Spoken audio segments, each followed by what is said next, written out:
امریکہ اور دنیا بھر میں دیکھنے والے لوگوں کے لیے 11 ستمبر 2001 ایسا دن تھا جسے کبھی فراموش نہیں کیا جا سکتا۔ لیکن کیا آپ نے کبھی یہ جاننے کی کوشش کی ہے کہ 9/11 حملے کی وجہ کیا بنی؟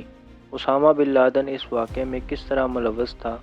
کیا کسی نے بن لادن کو روکنے کی کوشش کی؟ امریکہ نے 9/11 کے واقعے کا کیا رد عمل دیا؟ اس حملے کے بعد امریکہ میں کیا تبدیلیاں آئیں؟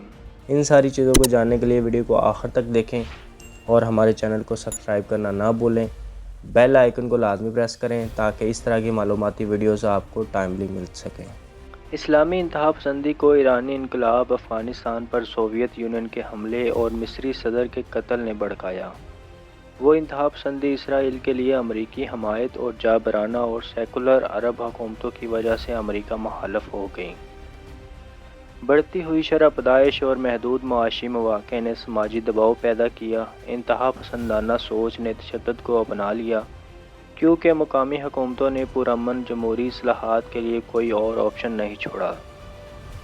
ہتھیاروں کے پھیلاؤ نے کارکنوں کو نقصان پہنچانے کے ذرائع فراہم کیے اور مواصلات میں جدت نے ان کے اعمال کے بارے میں دنیا بھر میں تشہیر کی، جس نے مغربی آبادیوں کو پریشان کرنے کے نفسیاتی جنگ کے مقصد کو پورا کیا۔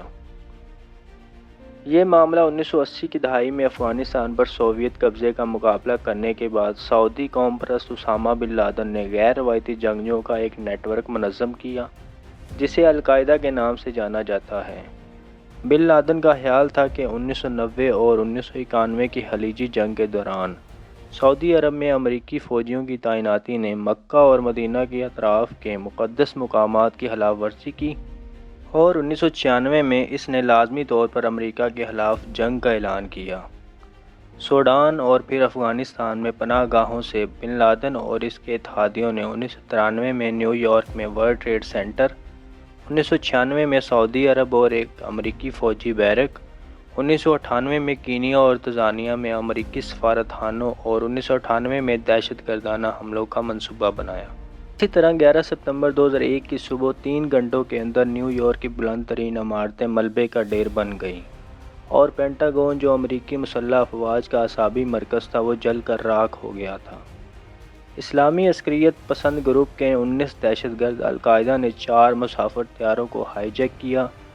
ہائی جیکرز نے جان بوجھ کر ان میں سے 2 طیاروں کو نیو یارک سٹی میں ورلڈ ٹریڈ سینٹر کے جڑواں ٹاورز کو اڑانے کا حکم دیا، جس سے بڑی آگ لگ گئی جس کی وجہ سے 2 گھنٹے سے بھی کم وقت میں ٹاورز گر گئے۔ طیارہ واشنگٹن ڈی سی میں، دوسرا پینٹاگون کی عمارت سے ٹکرایا، آخری طیارہ پینسلوانیا کی ایک میدان میں کچلا گیا۔ ہائی جیکروں نے اس طیارے کو کچلنے کا منصوبہ بھی بنایا تھا لیکن طیارے کے مسافروں کی کارروائی سے وہ ناکام ہو گئے۔ یہ ایک انسانی تجربے میں سب سے خوفناک حملوں میں سے ایک تھا۔ 1.8 ملین ٹن ملبے کی صفائی میں 3.1 ملین گھنٹے لگے۔ یہ بالآخر 30 مئی 2002 کو ختم ہوا۔ دوستو، 9/11 کے واقعے ورلڈ ٹریڈ سینٹر پر پہلا حملہ نہیں تھا۔ اس سے پہلے 1993 میں ایک بم دھماکہ ہوا تھا جس میں 6 افراد ہلاک اور 1000 سے زیادہ زخمی ہوئے تھے۔ حملوں کے بعد فائر فائٹرز کو گراؤنڈ زیرو کے ارد گرد لگی تمام آگ بجھانے میں 100 دن لگے۔ 9/11 کے واقعے نے نہ صرف پاکستان کے اندرونی سلامتی کے ماحول کو متاثر کیا بلکہ افغانستان کے ساتھ تعلقات کو بھی بگاڑ دیا۔ پاکستان کے قبائلی علاقوں میں فرار ہونے والے دہشت گرد عناصر کے خلاف امریکی جوابی آپریشن کے باعث پاکستان کی خود مختاری کو چیلنج کیا گیا تھا۔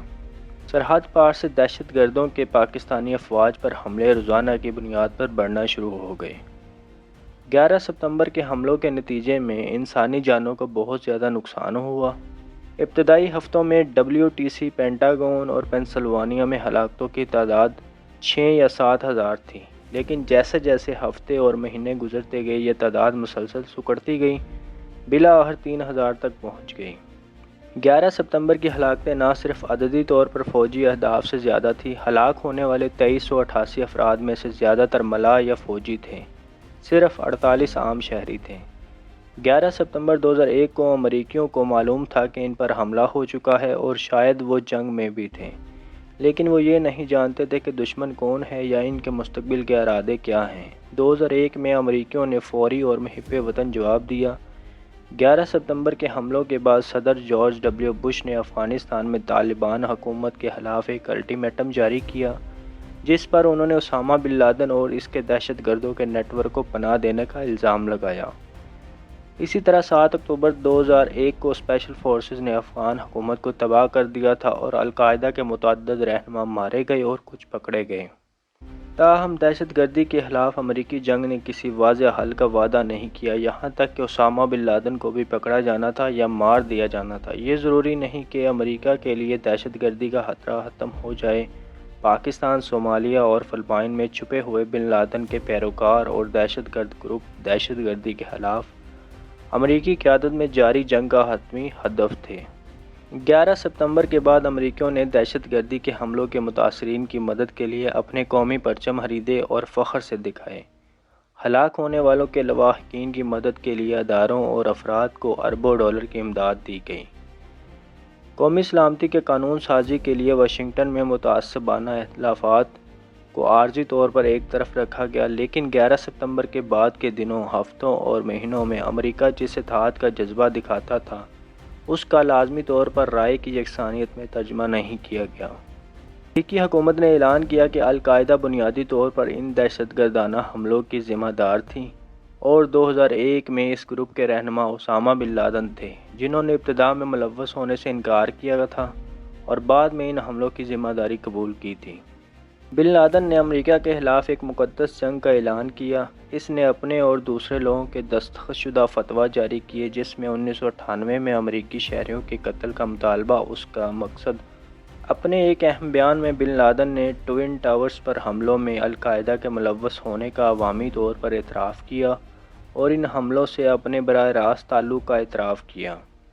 ان کا کہنا تھا کہ حملے اس لیے کیے گئے کہ ہم آزاد ہیں اور ہم اپنی قوم کے لیے آزادی دوبارہ حاصل کرنا چاہتے ہیں، اور کہا کہ جس طرح آپ ہماری سلامتی کو نقصان پہنچاتے ہیں، اسی طرح ہم آپ کو بھی نقصان پہنچائیں گے۔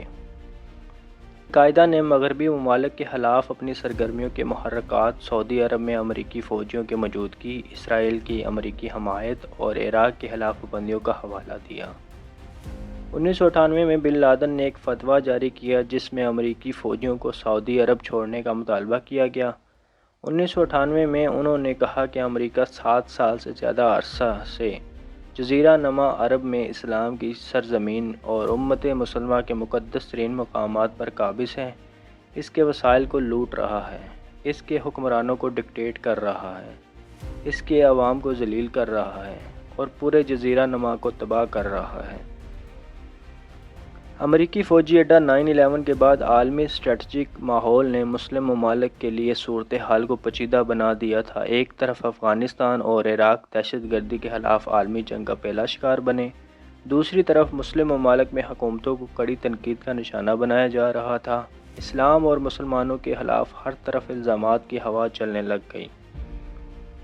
اس پیچیدہ صورتحال نے مغرب اور مسلم دنیا کے درمیان بدامنی اور گہرے عدم اعتماد کو جنم دیا۔